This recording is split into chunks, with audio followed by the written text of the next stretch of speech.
Welcome back, baseball fans. And today we have a special episode of the Vegas 9-ball. Today it'll be the Vegas 8-ball.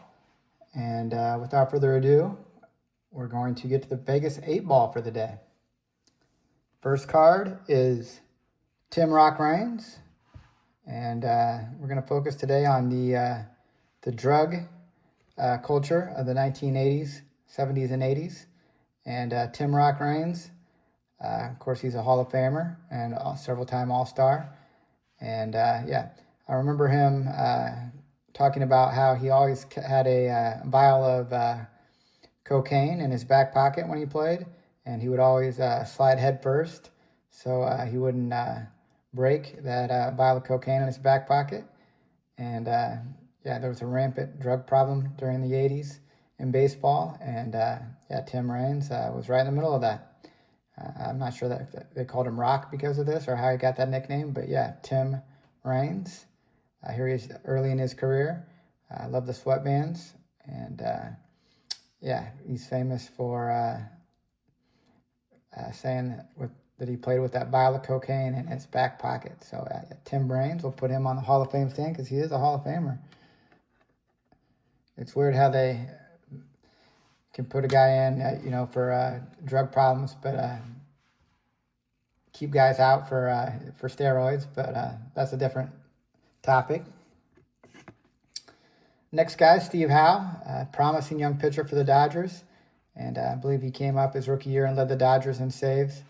And here he is in the windup before the game. But he was suspended several times from baseball for failing drug test. And eventually was banned from baseball. And promising young pitcher. Let's go. Looks like he had 17 saves. Said he led the Dodger staff in saves as a rookie in 1980. 17 saves with a 2.65 ERA. A lot of potential, but couldn't get past the drug problems of the 80s and was suspended indefinitely at one point. Several times, then reinstated. He played for the Yankees for a while, but then eventually I think he was banned. Steve Howe. Next card is a Fergie Jenkins, a longtime Cubs player, and here he is with the Texas Rangers. And in the early 80s, Fergie, believe it or not, was caught with going into Canada to play the Blue Jays with $500 worth of cocaine and marijuana in a suitcase. And $500 doesn't sound like a lot of money now, but back then it was a lot of money. And he's actually suspended for life from baseball in the early 80s. The commission wanted to come down hard. It's pretty apparent that a lot of these guys had drug problems, and Fergie was suspended for life from baseball. But then he appealed that, and at the end of the year he was reinstated and go on to come back and later play for the Cubs again in the mid-80s. But, Fergie, one of those guys who also was caught with drugs in the early 80s.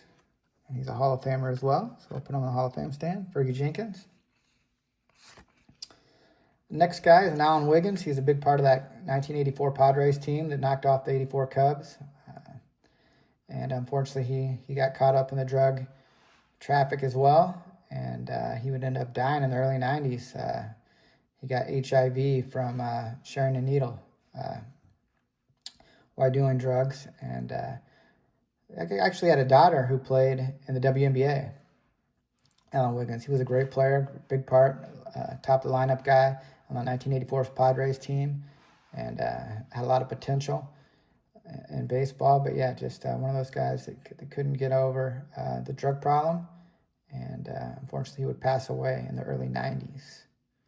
Alan Wiggins.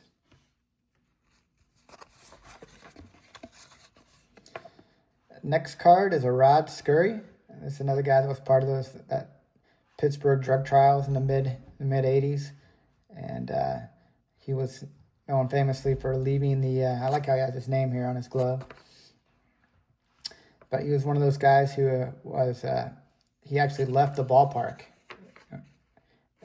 during the game and went to find drugs, cocaine, in the mid-'80s, and that's documented in those Pittsburgh drug trials. And unfortunately, in the early or the late 90s, I believe he was in Reno after his playing career, and yeah, he was on drugs, and he said there were snakes crawling over his body and in his house. And the cops came, and he ended up having a heart attack and passing away while he was getting arrested. And yeah, just a real unfortunate story. It took place here in Nevada, in Reno. And yeah, unfortunately, another guy with a lot of talent that got caught up in the drugs and unfortunately passed away at a young age. Rod Scurry, Pirate. Next guy's another Hall of Famer, Dave Parker.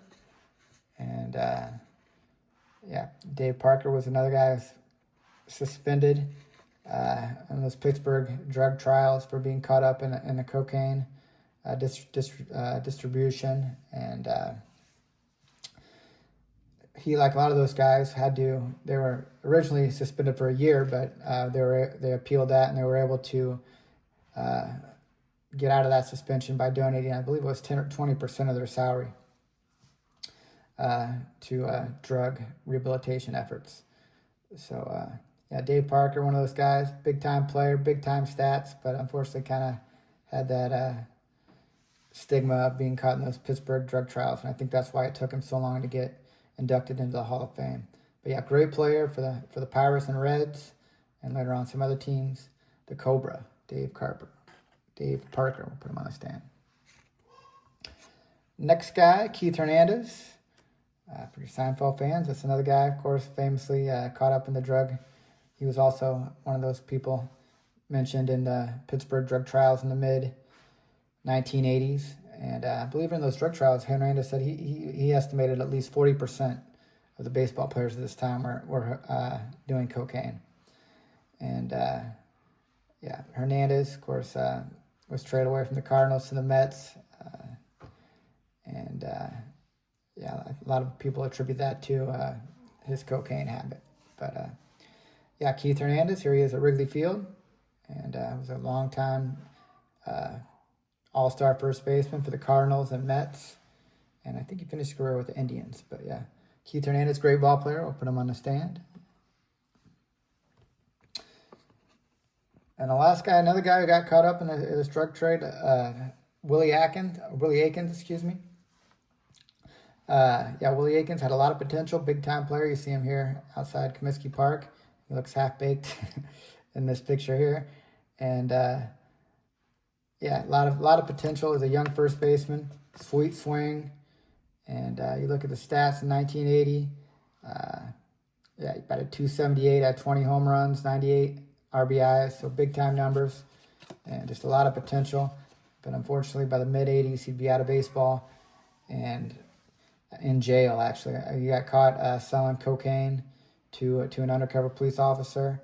And, yeah, I think he was sentenced to 20 years in prison. And unfortunately, just a lot of promise. And just unfortunately got caught up in this drug trade. And wasn't never able to live up to his potential. But Willie Aikens, another guy, just unlimited potential. But unfortunately, drugs got the best of him. And this will conclude the Vegas 8-ball for the day. The 8-ball special version donated to our focused on the drug habits of players in the 1980s. And just very unfortunate. And glad that that's been cleaned up. And that's going to conclude the Vegas 8-ball for the day. Take care and God bless.